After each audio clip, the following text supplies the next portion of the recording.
Hi, statistics students. This is lesson 1.2. We're going to be describing quantitative data with numbers, which means there's some quantitative variable that you have collected data for, such as a group of people's height or the number of ice creams that an ice cream truck has sold each day, but it's something that was counted or measured, and we want to describe it without using some type of graphical representation. So it's another way of saying summary statistics. We're going to use numbers, statistics, to summarize what we're finding. So the first one we're going to talk about, well, one of the ones we're going to talk about is called a measure of center. So one of the primary measures of center that we will be relying on is the median. So just like when you're driving, it's the one in the middle. So it's the value for which half of the observations in the set are greater than and half of the observations are less than. So you just got to have your numbers ordered from small to large. If you have an odd number, you just pick the middle number. If you have an even number, then you take the average of your two middle ones. So I was going to have us find the median of the class estimates of the population of Pierre, South Dakota, which I thought I still had open, and I don't. Give me a second to open that up. So we've got in column E all of our estimates. I'm going to have to adapt this. I really wasn't prepared to make this video apparently. So I got to actually write this out so it's in the same format as the other. So this person said 2.6 million. So 2,600,000, okay. Why is that not the same as the others? There we go. And I already changed the person who said that, commented on how large they think that state is anyway, so what that meant for the others. Okay, so I need to order these. So luckily, because this is in a spreadsheet, I can order it really quickly. I am just now realizing that I should have showed you how to do that on your graphing calculator. So if I don't remember to show you, I'm making this on Wednesday night. If I don't remember to show this to you in Thursday in class, make sure you ask me to show you Friday in class or just some point in life, because it is really helpful to have your calculator do this because you're not always going to be pulling out a Google Sheet. I mean, I guess you could, but so I'm going to click on the column.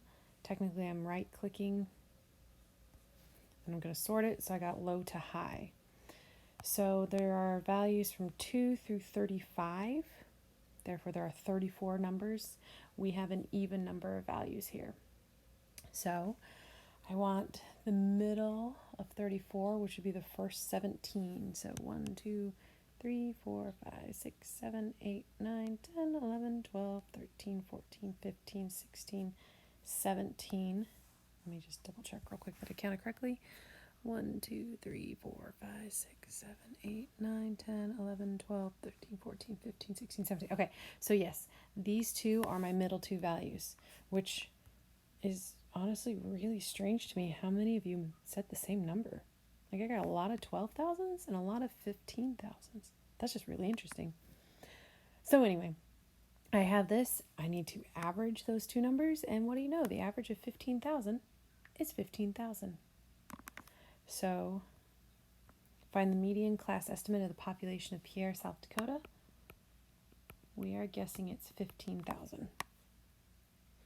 So that's one way to describe the center of that distribution. We haven't looked at it graphically, so we don't really know much about it, but we know the center is 15,000. One other measure of center that we are going to use a lot is the mean. Mean just means average. And you'll see in parentheses, the symbol that we use for mean is going to be X with a bar on top of it. Literally said out loud as, that's X bar. So we are going to sometimes just say X bar equals some number. So the average of your observations, so you're going to sum all your X1, X2, X3, so on and so forth. Sorry, I'm trying to simultaneously do something else. You're going to sum your values and divide by however many of them are. You could also use the summation notation. So X bar is equal to 1 divided by whatever that total number n is, times the sum of all those individual X values of I through n. So two different notations. You've done averages for a long time in your life. This should not be particularly new. So I want the mean of the class estimates of the population of Pierre, South Dakota. So this is really unfortunate that I don't have my calculator.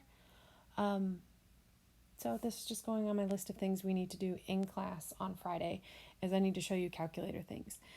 Because I am also realizing I didn't even bring my calculator home, so I can't even go grab it and show you how to do this. I do have a Google Sheet though, so I can average these. So I'm just going to say that I need this to equal the mean. Why did that not show up as mean?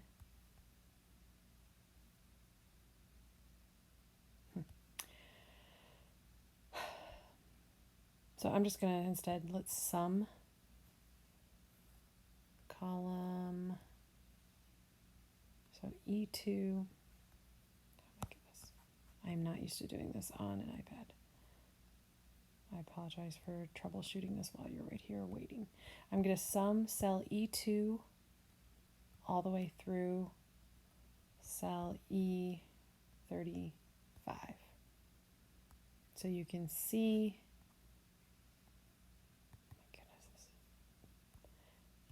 I'm really not used to using my iPad for this. I would like to add all your values together. So we get this 3 million number. And since there are 34 of those numbers, I'm just going to use this spot to say this is going to equal this cell, E36, divided by the 34 numbers. So I added them all together. I divided by however many there are.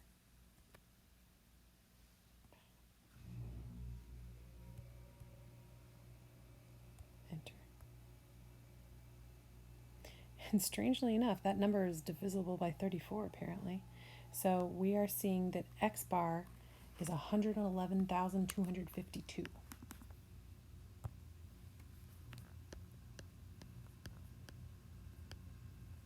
Which is drastically different than our median. This is a really interesting data set to look at because of the fact that it's so different. And I want to look at where those fall if we were to do a dot plot. Now this dot plot is going to be kind of difficult to do with much accuracy because of the fact that the smallest estimate was 4,000. And then of course one of you guessed 2.6 million. So we have to have that represented. And I'm trying to think through how we're going to do that. I might just have to cheat this a little bit. So let's look. I'm going to make a straight line. I'm going to label that this is standing for Pierre population estimates. Actually, let me move this line up a little so I don't have to squish my writing as much. So this is my Pierre population estimates, with the smallest being 4,000 and the highest being 2.6. And because I'm too lazy to write all those zeros, I'm just going to also note that my scale is going to be in thousands. So if the smallest number was 4,000, I'm just going to start it at probably 4. Let's see, I have to get through, technically, oh, that's so many. One of you really made my job difficult. The next largest, other than that 2.6 million, is 400,000, so I have to get like 4 through 400. The one before that is 90. Yet again, something else I probably should have looked at before I started talking out loud about this video. I'm going to count by 5s. So 0, 5, 10, 15, 20, 25, 30, 35, 40, 45, 50, 55, 60, 65, 70, 75, 80, 85, 90. And then technically I'd have to keep going to 400, and then I'd have to keep going after that to 2,600. And there's no way we are going to be able to graph this. Either this side would be so scrunched the dots would be meaningless, or this side is going to have to extend out so long. So here's what I'm going to do. We're going to cheat. I'm going to do an axis break, which is really questionable that I'm doing it this way, but it's for my sanity's sake. So this is going to be the 400, and then even later would be the 2,600. And again, these are in thousands. That's why it's 2.6 thousand. Sorry, 2.6 million, 2,600 of those thousands. Whatever. I think one of you was just trying to punish me and make this difficult.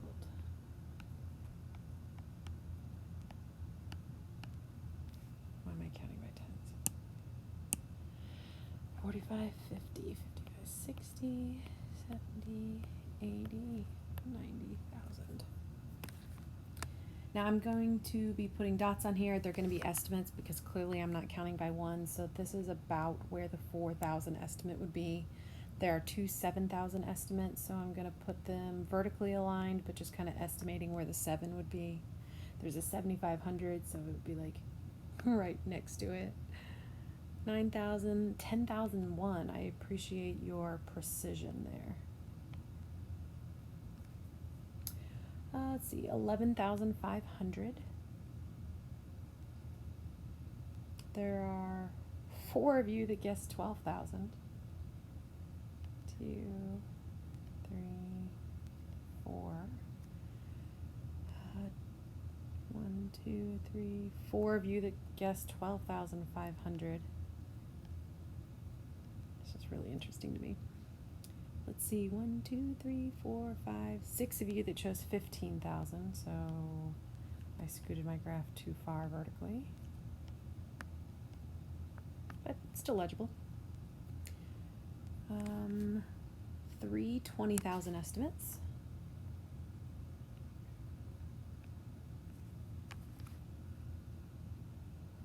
24,567. Those really precise estimates make me smile. Unless you looked it up, in which case, shame on you. Why is this doing that? Although I actually don't remember what the population is. I have to go look it up again. Let's see. Where was I? 24,000. There's a 40, a 50, and a 50.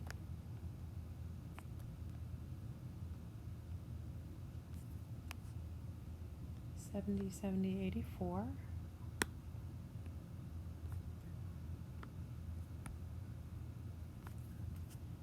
And then the 90,000 becomes our new maximum value with a 400,000 and a 2.6 million.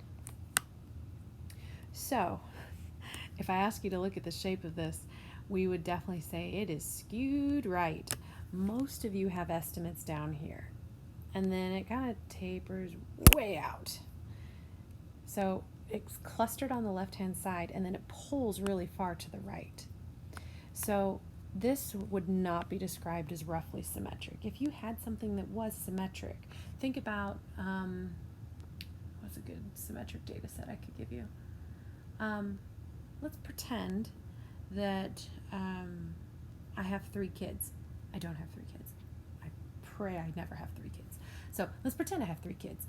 And let's say I have a 4-year-old, a 6-year-old, and an 8-year-old. That's a symmetric data set. It's a weirdly small data set, but they're equally spread apart. They're all 2 years apart. You would say that the median would be the 6-year-old, the middle child, and the average, what did I say, 4, 6, and 8 is 18 divided by 3 is still 6. So it ends up being the same because now that wasn't exactly symmetric. So we usually just say they're similar. Rarely ever will it be exact unless you make up some weird example like I just did. But they're going to be pretty darn close if you have something that's symmetric. The more symmetric you have of a data set, the more similar those two values will be. But if you look at our data set, not symmetric. We have the median value here. So this is our median. And then our average, X bar, is way over here. Actually, yeah, I guess it'd be close there. Be 100. I guess it's probably like here. Either way, it is nowhere near the median. And that's because we have a distribution that is strongly skewed. When you have a distribution that's strongly skewed, the mean will be pulled in the direction of skewness. So this is a very highly skewed right distribution. So the average is very far pulled right, because somebody guessed 2.6 million, which I am very grateful that they did, because they're making this example abundantly clear that when you add in this huge number to this data set, your average is going to get pulled really large. Now, that doesn't mean it's a good central value, really. Like, this does not describe a typical number of your guesses, but that's one of the things you have to look into when you do statistics. What is the best way to summarize our data set? So the fact that the median isn't really changed much, is somebody guessing this number would not change the median if instead this person guessed this number. That doesn't change the median. What is changed is the average. So that's what this line is talking about. The median is resistant to outliers, but the mean isn't. It resists being dramatically changed. It'll slightly shift if you throw in a big number or you throw in a small number, but not much.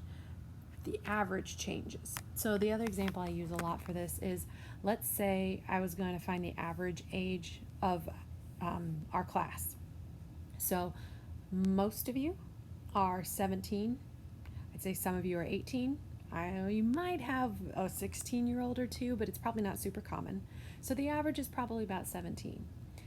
If I brought my 4-year-old to class, that average age plummets because I suddenly added 4 to a data set with a ton of 17s and 18s. And so it's going to pull the average down because the mean is not resistant to outliers. The mean is affected by outliers. So sometimes you're just going to be matching these. I want to match the distribution with the respective values for the mean and the median. So you see, you got mean and the median are close but slightly different. Mean and the median are identical, and the mean is much larger than the median. So anytime you have your average larger than your middle, you have a skewed right distribution, which means this one has to go with K. It's weird that I put the dots under the number line. Sorry, it was I wanted to make one using technology, and that's just how this program did it. Whatever. Most of the data set is here on the lower end. You have a tail that kicks out to the right. It is very similar to our data set up here. Whereas on plot J, you have data here. It kind of slowly tapers down, and then you do have a couple bigger numbers.